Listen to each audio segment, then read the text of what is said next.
श्री गणेशाय नमः। ओम श्री परमात्मने नमः। दूसरा अध्याय।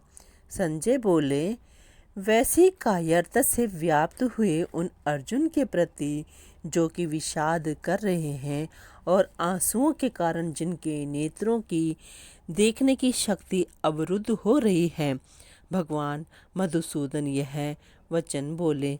श्री भगवान बोले, हे अर्जुन, इस विषम अवसर पर तुम्हें यह कायरता कहाँ से प्राप्त हुई, जिसका कि श्रेष्ठ पुरुष सेवन नहीं करते, जो स्वर्ग को देने वाली नहीं है और कीर्ति करने वाली भी नहीं है। हे पृथानंदन अर्जुन, इस नपुंसकता को मत प्राप्त हो, क्योंकि तुम्हारे में यह उचित नहीं है। हे परंतप, हृदय की इस तुच्छ दुर्बलता का त्याग करके खड़े हो जाओ। अर्जुन बोले, हे मधुसूदन, मैं रणभूमि में भीष्म और द्रोण के साथ बाणों से कैसे युद्ध करूं, क्योंकि हे अरिसूदन, ये दोनों ही पूजा के योग्य हैं।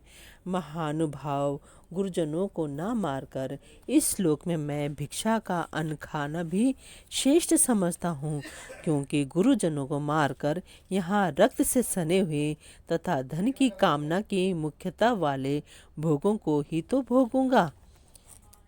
हम यह भी नहीं जानते कि हम लोगों के लिए युद्ध करना और ना करना, इन दोनों में से कौन सा अत्यंत श्रेष्ठ है, अथवा हम उन्हें जीतेंगे या वे हमें जीतेंगे।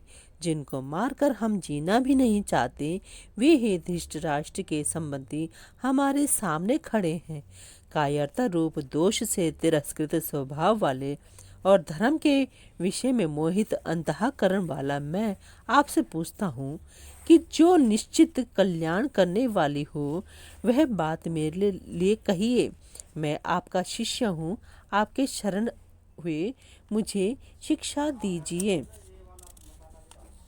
कारण कि पृथ्वी पर धन धान्य समृद्ध और शत्रु रहित राज्य तथा स्वर्ग में देवताओं का आधिपत्य मिल जाए, तो भी इंद्रियों को सुखाने वाला मेरा जो शोक है वह दूर हो जाए, ऐसा मैं नहीं देखता हूँ। संजय बोले, हे शत्रुतापन धृतराष्ट्र, ऐसा कहकर निद्रा को जीतने वाले अर्जुन अंतर्यामी भगवान गोविंद से मैं युद्ध नहीं करूंगा ऐसा साफ साफ कहकर चुप हो गए। हे भरत वंशोद्भव धृतराष्ट्र, दोनों सेनाओं के मध्य भाग में विषाद करते हुए उस अर्जुन के प्रति हंसते हुए से भगवान ऋषिकेश आगे कहे जाने वाले वचन बोले। भगवान बोले, तुमने शोक न करने योग्य का शोक किया है और विद्वत्ता की बातें कह रहे हो, परंतु जिनके प्राण चले गए हैं उनके लिए और जिनके प्राण नहीं गए हैं उनके लिए पंडित लोग शोक नहीं करते। किसी काल में मैं नहीं था और तू नहीं था, तथा ये राजा लोग नहीं थे, यह बात भी नहीं है, और इसके बाद भविष्य में मैं, तू और राजा लोग हम सभी नहीं रहेंगे, यह बात भी नहीं है। देहधारी के इस मनुष्य शरीर में जैसे बालकपन, जवानी और वृद्धावस्था होती है, ऐसे ही दूसरे शरीर की प्राप्ति होती है। उस विषय में धीर मनुष्य मोहित नहीं होते। हे कुंती नंदन, इंद्रियों के विषय जड़ पदार्थ तो शीत अनुकूलता और उष्ण प्रतिकूलता के द्वारा सुख और दुख देने वाले हैं तथा आने जाने वाले और अनित्य हैं। हे भरत वंशोद्भव अर्जुन, उनको तुम सहन करो। कारण कि हे पुरुषों में श्रेष्ठ अर्जुन, सुख दुख में सम रहने वाले जिस बुद्धिमान मनुष्य को ये मात्रा स्पर्श पदार्थ विचलित सुख दुखी नहीं करते, वे अमर होने में समर्थ हो जाता है, अर्थात वह अमर हो जाता है। असत का तो भाव विद्यमान नहीं है और सत्य का अभाव विद्यमान नहीं है। तत्वदर्शी महापुरुषों ने इन दोनों का ही तत्व देखा, अर्थात अनुभव किया है। अविनाशी तो उसको जान जिससे यह संपूर्ण संसार व्याप्त है। इस अविनाशी का विनाश कोई भी नहीं कर सकता। अविनाशी, जानने में न आने वाले और नित्य रहने वाले इस शरीर की ये देह अंत वाले कहे गए हैं। इसलिए हे अर्जुन, तुम युद्ध करो। जो मनुष्य इस अविनाशी शरीरी को मारने वाला मानता है और जो मनुष्य इसको मरा मानता है, वे दोनों ही इसको नहीं जानते, क्योंकि यह ना मरता है और ना मारा जाता है। यह शरीरी न कभी जन्मता है और न मरता है, तथा यह उत्पन्न होकर फिर होने वाला नहीं है। यह जन्म रहित, नित्य निरंतर रहने वाला, शाश्वत और अनादि है। शरीर के मारे जाने पर भी यह नहीं मारा जाता। हे पृथानंदन, जो मनुष्य इस शरीर को अविनाशी, नित्य, जन्म रहित और अव्यय जानता है, वह कैसे किसको मारे और कैसे किसको मरवाए। मनुष्य जैसे पुराने कपड़ों को छोड़कर दूसरे नए कपड़े धारण कर लेता है, ऐसे ही देही पुराने शरीरों को छोड़कर दूसरे नए शरीरों में चला जाता है। शस्त्र इस शरीर को काट नहीं सकते, अग्नि इसको जला नहीं सकती, जल इसको गीला नहीं कर सकता और वायु इसको सुखा नहीं सकती। यह शरीर काटा नहीं जा सकता, यह जलाया नहीं जा सकता, यह गीला नहीं किया जा सकता और यह सुखाया भी नहीं जा सकता, कारण कि यह नित्य रहने वाला, सब में परिपूर्ण, अचल, स्थिर स्वभाव वाला और अनादि है। यह देही प्रत्यक्ष नहीं दिखता, यह चिंतन का विषय नहीं है और यह निर्विकार कहा जाता है। अतः इस देह को ऐसा जानकर शोक नहीं करना चाहिए। हे महाबाहो, अगर तुम इस देही को नित्य पैदा होने वाला अथवा नित्य मरने वाला भी मानो, तो भी तुम्हें इस प्रकार शोक नहीं करना चाहिए, कारण कि पैदा हुए की जरूर मृत्यु होगी और मरे हुए का जरूर जन्म होगा। अतः इस जन्म मरण रूप परिवर्तन के प्रवाह का निवारण नहीं हो सकता। अतः इस विषय में तुम्हें शोक नहीं करना चाहिए। हे भारत, सभी प्राणी जन्म से पहले अप्रकट थे और मरने के बाद अप्रकट हो जाएंगे, केवल बीच में ही प्रकट दिखते हैं। अतः इसमें शोक करने की बात ही क्या है। कोई इस शरीर को आश्चर्य की तरह देखता है और वैसे ही दूसरा कोई इसका आश्चर्य की तरह वर्णन करता है, तथा अन्य कोई इसको आश्चर्य की तरह सुनता है और इसको सुनकर भी कोई नहीं जानता, अर्थात यह दुर्विज्ञेय है। हे भरतवक्षोभव अर्जुन, सबके देह में यह देही नित्य ही अवध्य है। इसलिए संपूर्ण प्राणियों के लिए अर्थात किसी भी प्राणी के लिए तुम्हें शोक नहीं करना चाहिए और अपने क्षात्र धर्म को देखकर भी तुम्हें विकम्पित अर्थात कर्तव्य कर्म से विचलित नहीं होना चाहिए, क्योंकि धर्ममय युद्ध से बढ़कर क्षत्रिय के लिए दूसरा कोई कल्याणकारक कर्म नहीं है। अपने आप प्राप्त हुआ युद्ध खुला हुआ स्वर्ग का दरवाजा भी है। हे पृथानंदन, वे क्षत्रिय बड़े सुखी हैं जिनको ऐसा युद्ध प्राप्त होता है। अब अगर तू यह धर्ममय युद्ध नहीं करेगा तो अपने धर्म और कीर्ति का त्याग करके पाप को प्राप्त होगा और सब प्राणी भी तेरी सदा रहने वाली अपकीर्ति का कथन अर्थात निंदा करेंगे। वह अपकीर्ति सम्मानित मनुष्य के लिए मृत्यु से भी बढ़कर दुखदायी होती है, तथा महारथी लोग तुझे भय के कारण युद्ध से हटा हुआ मानेंगे। जिनकी धारणा में तू बहुमान्य हो चुका है, उनकी दृष्टि में तू लघुता को प्राप्त हो जाएगा। तेरे शत्रु लोग तेरी सामर्थ्य की निंदा करते हुए बहुत से ना कहने योग्य वचन भी कहेंगे। उससे बढ़कर और दुख की बात क्या होगी। अगर युद्ध में तू मारा जाएगा तो तुझे स्वर्ग की प्राप्ति होगी, और अगर युद्ध में तू जीत जाएगा तो पृथ्वी का राज्य भोगेगा। अतः हे कुंती नंदन, तू युद्ध के लिए निश्चय करके खड़ा हो जा। जय पराजय, लाभ हानि और सुख दुख को समान करके फिर युद्ध में लग जा। इस प्रकार युद्ध करने से तू पाप को प्राप्त नहीं होगा।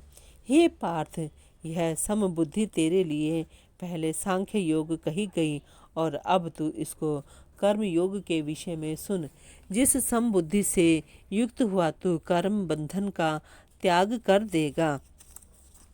मनुष्य लोक में इस समबुद्धि रूपी धर्म के आरंभ का नाश नहीं होता तथा इसके अनुष्ठान का उल्टा फल भी नहीं होता, और इसका थोड़ा सा भी अनुष्ठान जन्म मरण रूप महान भय से रक्षा कर लेता है। हे कुरु नंदन, इस समबुद्धि की प्राप्ति के विषय में निश्चय बुद्धि एक ही होती है। जिनका एक निश्चय नहीं है, ऐसे मनुष्यों की बुद्धियां अनंत और बहुत शाखाओं वाली ही होती हैं। हे पृथानंदन, जो कामनाओं में तन्मय हो रहे हैं, स्वर्ग को ही श्रेष्ठ मानने वाले हैं, वेदों में कहे हुए सकाम कर्मों में प्रीति रखने वाले हैं, भोगों के सिवाय और कुछ है ही नहीं ऐसा कहने वाले हैं, वे अविवेकी मनुष्य इस प्रकार की जिस पुष्पित दिखाऊ शोभा युक्त वाणी को कहा करते हैं, जो कि जन्म रूपी कर्म फल को देने वाली है तथा भोग और ऐश्वर्य की प्राप्ति के लिए बहुत सी क्रियाओं का वर्णन करने वाली है। उस पुष्पित वाणी से जिसका अंतःकरण कर लिया गया है, अर्थात भोगों की तरफ खिंच गया है, और जो भोग तथा ऐश्वर्य में अत्यंत आसक्त हैं, उन मनुष्यों की परमात्मा में एक निश्चय वाली बुद्धि नहीं होती। वेद तीनों गुणों की कार्य का ही वर्णन करने वाले हैं। हे अर्जुन, तू तीनों गुणों से रहित हो जा, राग द्वेष आदि द्वंद्वों से रहित हो जा, निरंतर नित्य वस्तु परमात्मा में स्थित हो जा, योगक्षेम की चाहना भी मत रख और परमात्मा परायण हो जा। सब तरफ से परिपूर्ण महान जलाशय के प्राप्त होने पर छोटे गड्ढों में भरे जल में मनुष्य का जितना प्रयोजन रहता है, अर्थात कुछ भी प्रयोजन नहीं रहता, वेदों और शास्त्रों को तत्व से जानने वाले ब्रह्मज्ञानी का संपूर्ण वेदों में उतना ही प्रयोजन रहता है, अर्थात कुछ भी प्रयोजन नहीं रहता।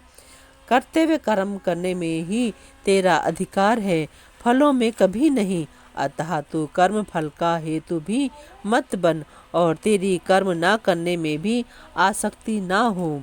हे धनंजय, तू आसक्ति का त्याग करके सिद्धि असिद्धि में सम होकर योग में स्थित हुआ कर्मों को कर, क्योंकि समत्व ही योग कहा जाता है। बुद्धि योग समता की अपेक्षा सकाम कर्म दूर से अत्यंत ही निकृष्ट है। अतः हे धनंजय, तू बुद्धि समता का आश्रय ले, क्योंकि फल के हेतु बनने वाले अत्यंत दीन है। बुद्धि समता से युक्त मनुष्य यहाँ जीवित अवस्था में ही पुण्य और पाप दोनों का त्याग कर देता है। अतः तू योग समता में लग जा, क्योंकि कर्मों में योग ही कुशलता है।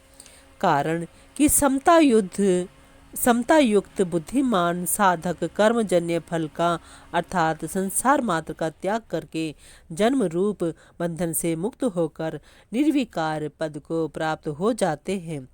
जिस समय तेरी बुद्धि मोहारूपी दलदल को भली भांति तर जाएगी, उसी समय तू सुने हुए और सुनने में आने वाले भोगों से वैराग्य को प्राप्त हो जाएगा। जिस काल में शास्त्रीय मतभेदों से विचलित हुई तेरी बुद्धि निश्चल हो जाएगी और परमात्मा में अचल हो जाएगी, उस काल में तू योग को प्राप्त हो जाएगा। अर्जुन बोले, हे केशव, परमात्मा में स्थित स्थिर बुद्धि वाले मनुष्य के क्या लक्षण होते हैं? वह स्थिर बुद्धि वाला मनुष्य कैसे बोलता है, कैसे बैठता है और कैसे चलता है, अर्थात व्यवहार करता है?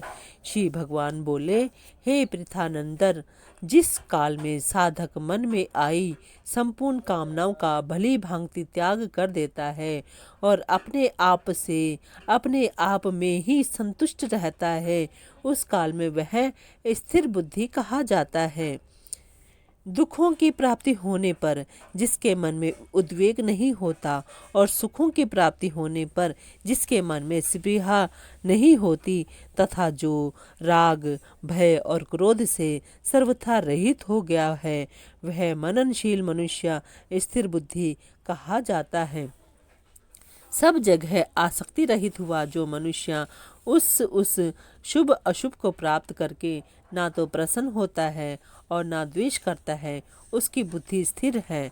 जिस तरह कछुआ अपने अंगों को सब ओर से समेट लेता है, ऐसे ही जिस काल में यह कर्मयोगी इंद्रियों के विषयों से इंद्रियों को सब प्रकार से हटा लेता है, तब उसकी बुद्धि स्थिर हो जाती है। निराहारी इंद्रियों को विषयों से हटाने वाले मनुष्य के भी विषय तो निवृत्त हो जाते हैं, पर रस निवृत्त नहीं होता, परंतु परमात्म तत्व का अनुभव होने से इस स्थित प्रज्ञा मनुष्य का रस भी निवृत्त हो जाता है, अर्थात उसकी संसार में रस बुद्धि नहीं रहती। कारण कि हे कुंती नंदन, रस बुद्धि रहने से यत्न करते हुए विद्वान मनुष्य की भी प्रमथनशील इंद्रियां उसके मन को बलपूर्वक हर लेती हैं। कर्मयोगी साधक उन संपूर्ण इंद्रियों को वश में करके मेरे परायण होकर बैठे, क्योंकि जिसकी इंद्रियां वश में है उसकी बुद्धि स्थिर है। विषयों का चिंतन करने वाले मनुष्य की उन विषयों में आसक्ति पैदा हो जाती है। आसक्ति से कामना पैदा होती है, कामने से बाधा लगने पर क्रोध पैदा होता है, क्रोध होने पर सम्मोह मूढ़ भाव हो जाता है, सम्मोह से स्मृति भ्रष्ट हो जाती है, स्मृति भ्रष्ट होने पर बुद्धि का नाश हो जाता है, बुद्धि का नाश होने पर मनुष्य का पतन हो जाता है। परंतु वशीभूत अंतःकरण वाला कर्मयोगी साधक राग द्वेष से रहित अपने वश में की हुई इंद्रियों के द्वारा विषयों का सेवन करता हुआ अंतःकरण की निर्मलता को प्राप्त हो जाता है।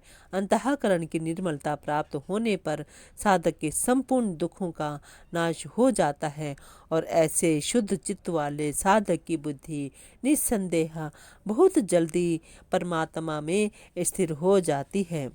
जिसके मन इंद्रियां संयमित नहीं है, ऐसे मनुष्य की व्यवसायत्मिका बुद्धि नहीं होती और व्यवसायत्मिका बुद्धि ना होने से उस अयुक्त मनुष्य में निष्काम भाव अथवा कर्तव्य परायणता का भाव नहीं होता। निष्काम भाव न होने से उसको शांति नहीं मिलती। फिर शांति रहित मनुष्य को सुख कैसे मिल सकता है? कारण कि अपने अपने विषयों में विचरती हुई इंद्रियों में से एक ही इंद्रियां जिस मन को अपना अनुगामी बना लेती है, वह अकेला मन जल में नौका को वायु की तरह इसकी बुद्धि को हर लेता है। इसलिए हे महाबाहो, जिस मनुष्य की इंद्रियों के विषयों में से सर्वथा वश में हुई हैं, उसकी बुद्धि स्थिर है। संपूर्ण प्राणियों की जो रात परमात्मा से विमुखता है, उसमें संयमी मनुष्य जागता है, और जिसमें सब प्राणी जागते हैं, भोग और संग्रह में लगे रहते हैं, वे तत्व को जानने वाले मुनि की दृष्टि में रात है। जैसे संपूर्ण नदियों का जल चारों ओर से जल द्वारा परिपूर्ण समुद्र में आकर मिलता है, पर समुद्र अपनी मर्यादा में अचल स्थित रहता है, ऐसे ही संपूर्ण भोग पदार्थ जिस संयमी मनुष्य को विकार उत्पन्न किए बिना ही प्राप्त होते हैं, वही मनुष्य परम शांति को प्राप्त होता है, भोगों की कामना वाला नहीं। जो मनुष्य संपूर्ण कामनाओं का त्याग करके स्पृहा रहित, ममता रहित और अहमता रहित होकर आचरण करता है, वे शांति को प्राप्त होता है। हे पृथानंदन, यह ब्राह्मी स्थिति है। इसको प्राप्त होकर कभी कोई मोहित नहीं होता। इस स्थिति में यदि अंतकाल में भी स्थित हो जाए तो निर्वाण शांत ब्रह्म की प्राप्ति हो जाती है।